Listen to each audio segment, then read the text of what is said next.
Hi, thanks for joining in. My name is Basha and welcome to my channel. Today, let's talk about cymbidiums. Cymbidiums, commonly known as broad orchids, are the oldest cultivated orchids.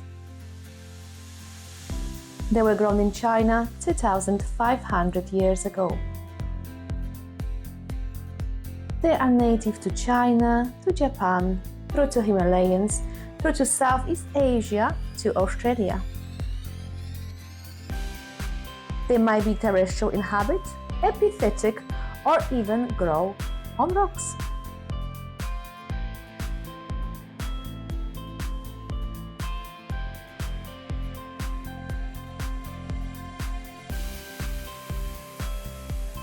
They are one of the easiest orchids to cultivate, and I have got quite a few in my collection.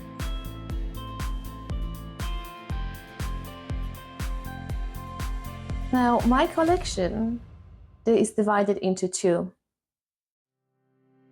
One are the species in cymbidiums, which are Ensipholium, Gorginii, sinense.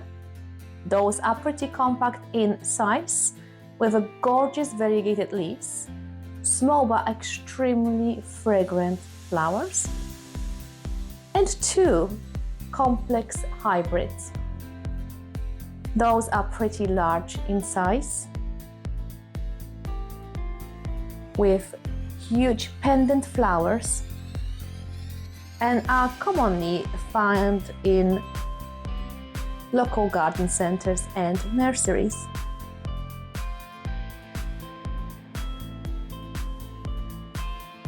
Both species and hybrids are grown in very similar conditions. I keep my cymbidiums indoors in the winter under a very bright, full spectrum grow light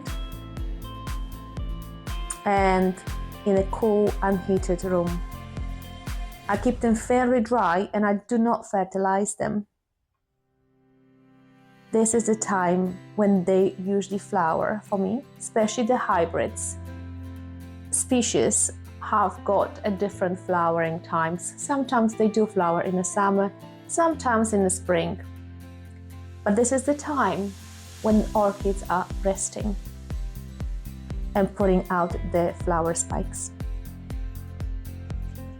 In the spring, I slowly increase the watering and the temperatures naturally increase outside and inside.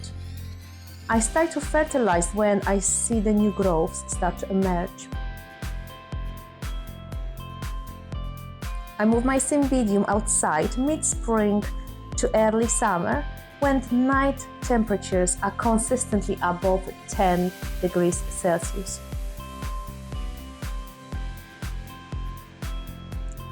They get rained on while they're outside, but I also water them and I fertilize a lot.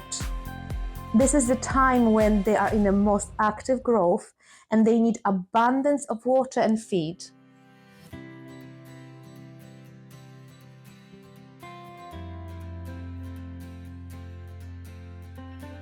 They are outside in a bright indirect light because the sun will scorch the leaves. Especially, I found the species cymbidiums are very unforgiving in this department.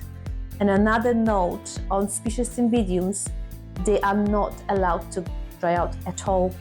If you skip the watering, they will abort the new growths and they will dry the new growths out and they will drop all the roots.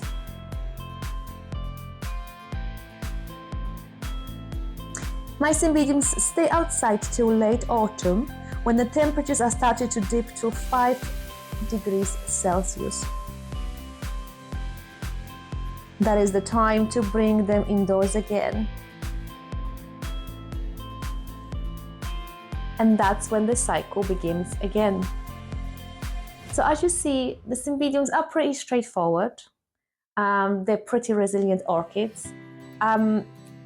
Species cymbidiums a little bit finicky, but not as difficult really. Once you crack how to water them and how to fertilize them, they will reward you with a beautiful and fragrant flowers.